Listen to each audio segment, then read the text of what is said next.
Fernando, obviously a tough loss, real close, had a chance to win it at the end. Looks like mistakes played a big role in the loss. What's the team's attitude about tightening things up and making sure you don't beat yourselves? Yeah, no one on our team's going out there and wants to make mistakes. Mistakes happen. Every position, including myself, and that's something that we work every single week to minimize and practice by our great energy and passion that we have in practice and game planning for opponents.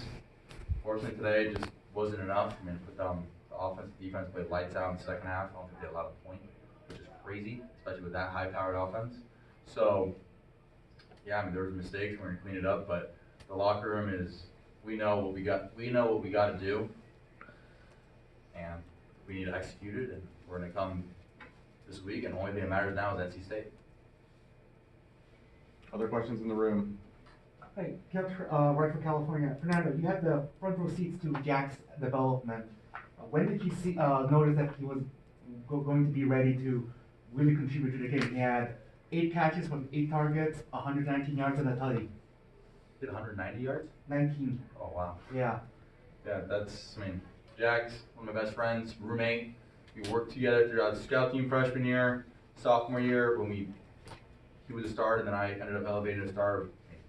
I targeted him like 10 times at USC, and he's the guy that understands zone, and when he's in the right position, he's going to make a play. He's reliable, especially in some of the big third downs that we had him on, and touchdown was a great play by him. So I think all our tight ends, there's Jeffrey, Nate Ricina, JT Byrne, Jack Endries, Corey Dykes, Ben Marshall, Cameron Jones, all those guys are incredible players. So whenever they get on the field, and especially Jack, they're dynamic and reliable athletes. Other questions in the room? Go ahead. That's for you, Teddye. Defense kind of started slow in the first half. Then you guys played a shutdown performance in the second half. What kind of adjustments did you guys make to that game plan? To you specifically, because you ended up finishing with a sack, deflection. Could you speak on that? I wouldn't say it was anything that would change game plan wise, just execution. Kind of made some mistakes, self-inflicted wounds in the first half.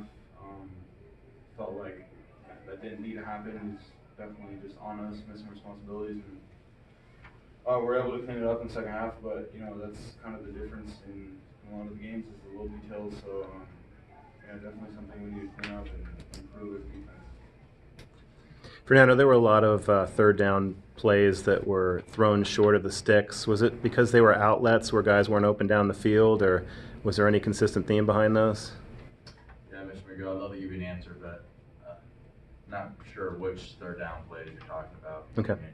Specifics there. I mean, the big thing with our guys trying to get the ball in the playmaker's hands. Getting the ball in the playmaker's hands is better than waiting back there and having to throw the ball away or something else happen. So I think it's important to get the ball in our guys' hands. And 3rd and 1 and 4th and 1, we need to be a physical offense and get those. So that's something that I work on, and we've been a lot better throughout every game throughout the season. And sometimes when you're in those third down and longs, throwing the ball a yard or two before, and gives our playmakers a chance. Our receivers are uber talented, so are our running backs, and so are our tight ends. So is our line. So giving those guys a chance is all I'm trying to do. Any other questions in the room? All right, we'll go to Zoom. Jeff Ferrado. Go ahead, Jeff. Fernando, you got knocked around pretty good today, 6 sacks, a lot of hits on you. Can you talk about, are some of those sacks on you, any of those sacks on you, do you feel like you need to get rid of the ball sooner, or do you just not have a chance in a lot of those situations? Pitt has a great defense. They're notorious for blitzing, and like I said, I took a couple hits today. And I mean, they're a scrappy defense. And I always try to get the ball as quickly as I can. I look back in the film, I'm sure there's some that were definitely on me. Some that had Pitt just sometimes they are a great defense. They notoriously do have a lot of sacks, and so I take that upon myself to throw the ball away a little quicker. But I'm also not from last year, trying to improve on my mistakes and not force the ball downfield, because Pitt, they do have a good defense. So I would say that is on me, and you just gotta look back at the film, because honestly, there's so many little things that happen. Like there's 1 or 2 that I vividly remember were for sure on me, but I honestly need to look back at the film, and I mean that's all me to get the ball out quicker and find the check down sooner. So. And how are you physically? Are you feeling okay? Yeah, I'm feeling okay. I mean, our defense. I mean, guys like Teddye, those guys go out there and basically kill people on the field. So it's no excuse for myself to feel sorry for myself because I'm a little banged up, and I feel fine to answer your question. So it's what everybody signed up for, playing football. And as long as I have a pulse, I'm gonna make sure that I'm being a warrior out there for my teammates. Thank you. Last question, Jake Curtis, Cal Bears on SI. Teddye, how would you assess how the defense played in there?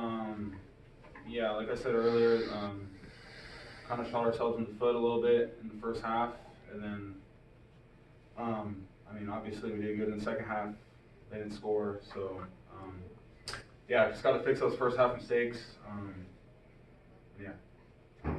All right, thank you all. That'll wrap us up.